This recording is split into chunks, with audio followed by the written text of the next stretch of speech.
The free will versus determinism debate is one of the most significant debates in psychology and philosophy. Friedrich Nietzsche, the infamous German philosopher, provided an interesting perspective on this debate. Nietzsche rejected both the notion of free will and the notion of unfree will.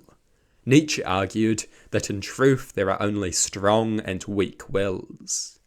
But what determines the difference between strong and weak wills? Is it us? In that case, free will is real. Is it factors outside of our control? In that case, unfree will is real. And what else could possibly determine the difference if it is neither us nor factors outside of our control? What other force could cause a differentiation between strong and weak wills?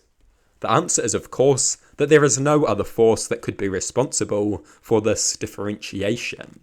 We either have free will or we do not. We either have free will or we have unfree will. There is no middle ground. There is no third option. We either possess free will or we do not, in which case unfree will is real.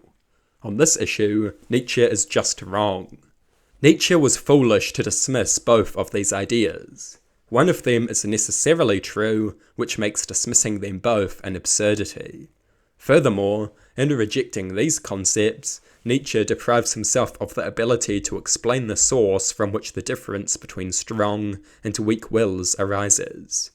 This is a serious mistake, and it betrays a failure to properly consider the issue.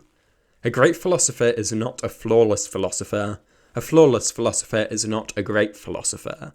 The notion of a flawless philosopher would embody the very dogma and thoughtlessness that philosophy has always been a revolt against. Those who regard a philosopher as flawless never learnt a thing from them.